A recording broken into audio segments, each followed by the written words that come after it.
Hello and welcome back to my channel. I've seen inside brands doing $10 million, $20 million, and even $50 million a year. And here's the thing nobody talks about. They all track the same 7 numbers every single week. Not creative tests, not viral videos, not follower counts. 7 metrics that tell them exactly when to scale, when to stop, and how to grow profitably. But 99% of e-commerce founders do not follow them. They open up Shopify once a month, they guess, they just look at top line revenue, and that doesn't tell the whole story. That's mistake number 1. Revenue does not tell you if you're winning. Profit does, retention does, and cash flow does. I've spent the past decade scaling e-commerce brands from 0 to 6, 7, and 8 figures. And in this video, I'm going to show you the 7 metrics the top 1% of e-commerce brands track every single week and how you can too. First, why does this matter? Most e-commerce brands don't fail because of poor marketing. They fail because they don't understand the core business that they have. That core business is how much revenue is coming in, but also how much do things cost, how much marketing spend is being spent, and after all of that, what is cash flow? In order to accurately track that, you need to be tracking these important 7 metrics. At the end of the day, you cannot track what you do not measure, and the most successful e-commerce brands track everything so that they know what is working and what's not,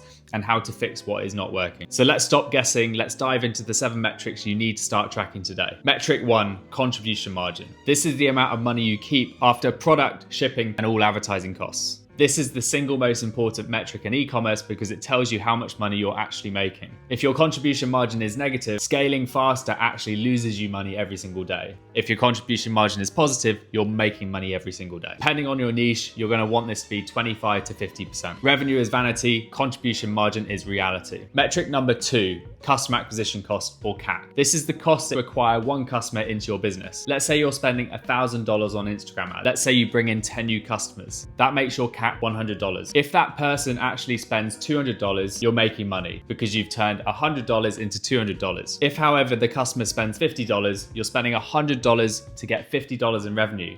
And that's not even considering how much cash you bring in or contribution margin. It doesn't factor in your costs. So make sure you understand your customer acquisition cost, because if it's higher than the amount of revenue a customer is spending, you're going to have a problem. The best brands in the world spend more on their acquisition costs than revenue on first purchase, because they will also track how much a customer spends within their first 3 months. If a customer spends $50 on their first purchase, but actually spends $500 within 3 months, spending $100 upfront for a customer is actually pretty good value. So make sure you understand your customer acquisition costs, that you're not losing money. Metric number 3, lifetime value. This is the amount of the contribution margin a customer generates over their entire lifetime in your brand as a customer. It is not the top line revenue, it's after all those costs we've already talked about. Let's say a customer spends $100 per purchase and they spend $1,000 with you over 12 months. It looks great, they've spent $1,000 with you. However, if your costs are 50%, they've only spent $500 with you. If you spent $500 to acquire that customer, you've actually made no money. However, you spent $100 to acquire that customer,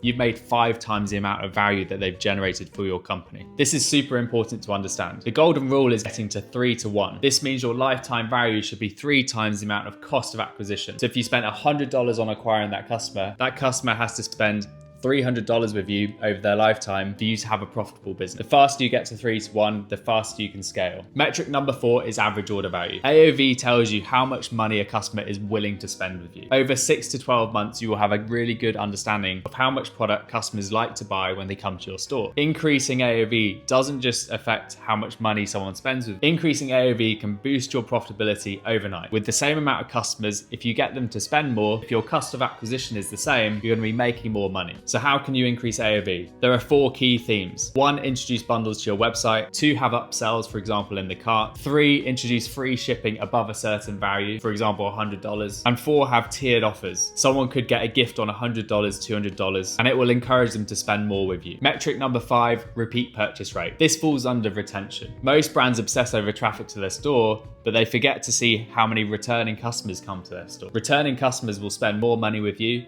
so it's really important to retain them. Your repeat purchase rate is the amount of customers who buy from you again after their first purchase. And best-in-class brands have an 80% retention rate or repurchase rate within the first 3 months. Depending on your product and if you have a subscription, a healthy level will be about 40 or 50%. But if you're a furniture brand, it may just be once every 3 years. So make sure you've got your email flow set up so you encourage people back to your store. Make sure you launch new products to encourage people to come and spend. And maybe introduce personalized touch points such as postcards through the mail, or surprise and delight SMSs. Remember, you've spent customer acquisition costs to acquire a customer, so getting them to buy from you again costs you nothing. On to metric number 6, the conversion rate of your website. In e-commerce, your conversion rate is everything. A 1% conversion rate is poor, a 5% conversion rate is best in class. What does this mean?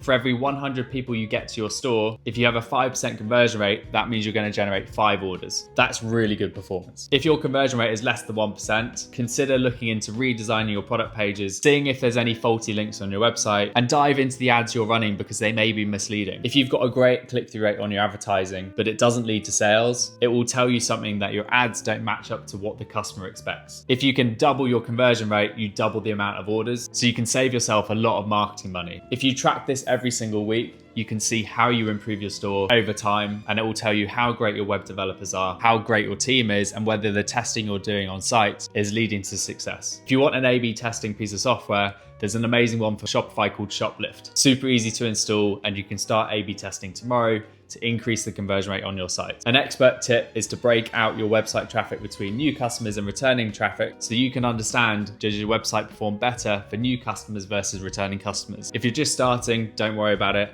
But if you're more advanced, dive into that. And now on to metric number 7, it's payback period. This one separates the amateurs from the professionals. This is very similar to LTV, but it's a bit more granular. Payback period is the amount of time it takes for the cost of one customer to be paid off. In other words, how long does it take for that one customer to become a profitable person for your business? Often your first order will lose money, but your job is to make sure you're profitable in as little amount of purchases as possible. Let's say your CAC is $30, but your average profit per customer is $10. If they're ordering once a month, it's going to take you 3 months to repay that customer. If your payback window is short and predictable, you can scale way faster, and getting to your first $10,000, $100,000 month is going to be much more achievable. If you can model your payback period, you can scale with confidence and join the top 1% of e-commerce brands that are scaling. So those are the top 7 metrics the top 1% of e-commerce brands will track. You need to track these data points by week, by month, and by year. The reason for this is every single week you'll be running new marketing activity and new tests on your e-commerce store. The only way to know what's working is by tracking those numbers religiously